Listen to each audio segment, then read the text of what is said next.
अस्सलामुअलैकुम। आज मैं आप लोगों के साथ मोगलाई मटन खुरमा की एक बहुत ही ज्यादा लाजवाब रेसिपी शेयर कर रही हूँ। अगर आपको मेरी रेसिपी पसंद आई तो प्लीज मेरे चैनल को सब्सक्राइब करना ना भूलें। तो चलिए इसे बनाना हम शुरू करते हैं। मोगलाई मटन खुरमा बनाने के लिए सबसे पहले हमें चाहिए आधा किलो गोश्त यानी मटन। गोश्त के पीसेस मीडियम होने चाहिए। तो चलिए हम इसे मैरिनेट कर लेते हैं। गोश्त को मैरिनेट करना ऑप्शनल है, आप चाहे तो मैरिनेट कर सकते हैं या इसे डायरेक्टली ऐसे ही पका सकते हैं, लेकिन मैं हमेशा इसे मैरिनेट करके ही डालती हूँ क्योंकि ऐसे करने से गोश्त में अच्छा टेस्ट आएगा और गोश्त हमारा जल्दी भी गलेगा। इसमें डालिए थोड़ा सा नमक, 1 टीस्पून अदरक लहसुन का पेस्ट, 3 टीस्पून दही, आधे नींबू का जूस। इन सभी को अच्छे से मिक्स कर लें। गोश्त को हम आधे घंटे के लिए रख देंगे मैरिनेट होने के लिए। इसके ऊपर लिड बंद करके रख दें। चलिए अब हम इस रेसिपी के नेक्स्ट स्टेप की ओर बढ़ते हैं, यानी कुकिंग प्रोसेस स्टार्ट करते हैं। पैन में या प्रेशर कुकर में 3 टेबलस्पून तेल और 1 टेबलस्पून घी गरम कर लें। इस रेसिपी को आप प्रेशर कुकर में भी बना सकते हैं या पैन में भी बना सकते हैं। तेल और घी हमारे अच्छे से गरम हो चुके हैं। इसमें डालिए 4 लौंग और 2 दालचीनी के पीसेस। इन्हें सौटे कर ले हाई फ्लेम पे। नेक्स्ट इसमें डालिए बारीक कटी हुई प्याज। यहाँ पे मैंने 2 मीडियम साइज की प्याज ली है। इसे अच्छे से सौटे कर लें प्याज का रंग बदलने तक। प्याज का रंग थोड़ा सा बदल गया है। नेक्स्ट हम इसमें डालेंगे थोड़े से करी पत्ता यानी करिएपत्ता और 3 कटी हुई हरी मिर्च। इसे भी हाई फ्लेम पे अच्छे से भून लें। प्याज हमारी अच्छे से फ्राई हो चुकी है। देखिए इसका कलर थोड़ा सा लाइट गोल्डन ब्राउन हो गया है। नेक्स्ट हम इसमें टमाटर डाल देते हैं। यहाँ पे मैंने 2 छोटे साइज के टमाटर को अच्छे से काट लिया है, यानी बारीक काट के डालें। चलिए इसे भी भून लेते हैं। टमाटर अच्छे से सॉफ्ट होने तक इसे भूनते रहिए। हम इसमें थोड़ा सा नमक डाल देते हैं ताकि टमाटर जल्दी गल जाए।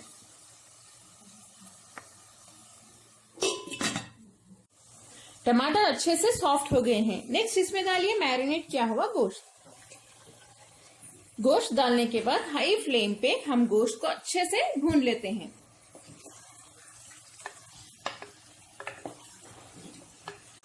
गोश्त को पहले हाई फ्लेम पे 2 से 3 मिनट तक अच्छे से भून दें। उसे अच्छे से भूनने के बाद फ्लेम को मीडियम पे रख के फिर से 4 से 5 मिनट तक भूनें। ये जो प्रोसेस है मटन यानी गोश्त को भूनने का, इसी से गोश्त में और ये खुरमे में बहुत अच्छा टेस्ट आता है। अगर आप गोश्त नहीं भूनेंगे तो थोड़ा सा ये कच्चा लगेगा, यानी खुरमे में उतना टेस्ट नहीं आएगा। गोश्त को देखिए मैंने अच्छे से भून लिया है। नेक्स्ट हम इसमें 2 टीस्पून अदरक लहसुन का पेस्ट डाल देते हैं। हल्दी आधा टीस्पून, 2 टीस्पून लाल मिर्च पाउडर। लाल मिर्च पाउडर आप अपने टेस्ट के हिसाब से डाल सकते हैं, आप चाहें तो 1 टीस्पून भी डाल सकते हैं। 3 टीस्पून धनिया पाउडर। इन सभी को मिक्स करके अच्छे से हम इसे भून लेते हैं।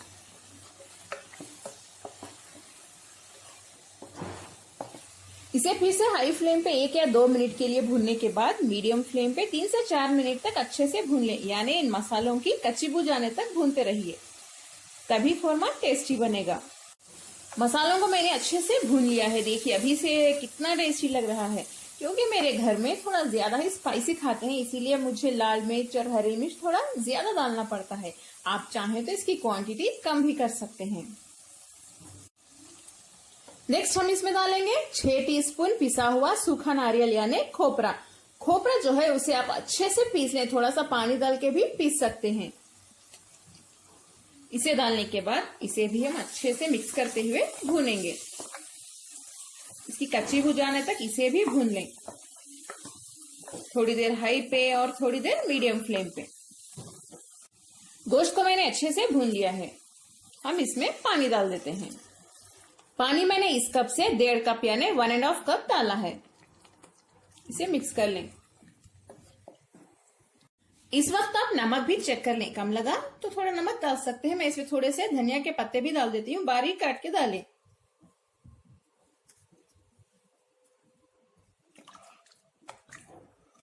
अगर आप प्रेशर कुकर में बना रहे हैं तो हाई फ्लेम पे इसे रख दें। 1 विजिल यानी 1 सीटी आने के बाद फ्लेम को लो पे रख दें 10 मिनट के लिए। ये आराम से गल जाएगा, यानी मटन हमारा अच्छे से गल जाएगा। अगर ना गले तो फिर से थोड़ी देर गला लें।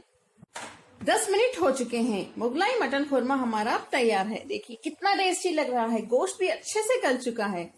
आखिर में हम इसमें थोड़े से कटे हुए काजू भी डाल देते हैं। इसे भी मिक्स कर लें।